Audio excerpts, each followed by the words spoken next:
സുഹൃത്തുക്കളെ, ഞങ്ങൾ വേളാങ്കണ്ണിയിൽ വന്നിരിക്കുകയാണ്. ഓഗസ്റ്റ് 29-നായിരുന്നു ഇവിടെ കുടിയേറ്റം. ഇന്ന് സെപ്റ്റംബർ 2. സെപ്റ്റംബർ 8-ാം തീയതിയാണ് ഇവിടുത്തെ പെരുന്നാൾ. ഏറ്റവും കൂടുതൽ ആളുകൾ ഭക്തജനങ്ങൾ എത്തിച്ചേരുന്ന ദിവസമാണ് സെപ്റ്റംബർ 8.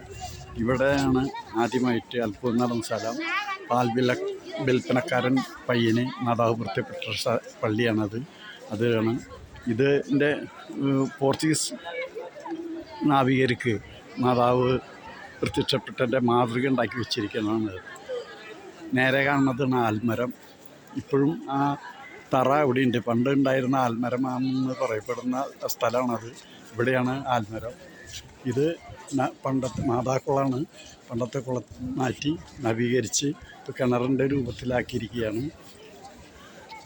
ആ നേരെ കാണുന്ന സ്ഥലമാണ് അത്ഭുത ഉറവയുള്ള സ്ഥലം. അവിടെ നിന്നാണ് ആളുകൾ വെള്ളം ശേഖരിച്ചു കൊണ്ടുവന്നു. ഇതുവരെ പറ്റിയിട്ടില്ല എന്ന് പറയുന്നത്. നേരെ കാണുന്നത് മാതാപാത. ആയിരക്കണക്കിന് ആളുകൾ ദിവസം രാത്രിയും പകലുമൊക്കെ മുട്ടിലെഴുന്ന നേർച്ച നടത്തുന്ന സ്ഥലമാണ്.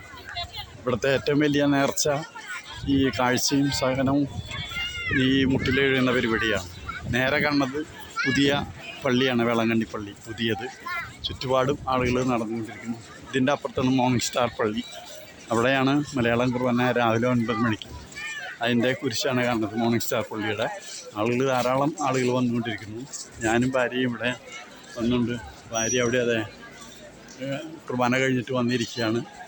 ഞങ്ങൾ രണ്ടാളും കുർബാനയ്ക്ക് വന്നിട്ട് ഇരിക്കുകയാണ്. അപ്പോൾ നിങ്ങളെല്ലാവരും ഈ സാധിക്കുന്ന ദിവസങ്ങളിൽ മാതാവിൻ്റെ അടുത്ത് വന്ന് അനുഗ്രഹം വാങ്ങുന്നതിനുള്ള അപേക്ഷിക്കുകയാണ്. മാതാവ് ഒരിക്കലും മാതാവിനോട് അപേക്ഷിക്കുന്ന ആരെയും മാതാവ് കൈവിടില്ല. നേരെ കാണാണ് വേളാങ്കണ്ണി പള്ളി. അപ്പോൾ നിങ്ങളെല്ലാവരെയും ഇവിടേക്ക് ക്ഷണിക്കുകയാണ്. പെരുന്നാൾക്ക് അല്ലെങ്കിൽ ഏതെങ്കിലും ദിവസം ഇവിടെ വന്ന് മാതാവിന് അനുഗ്രഹം വാങ്ങണമെന്ന് അപേക്ഷിക്കുകയാണ്.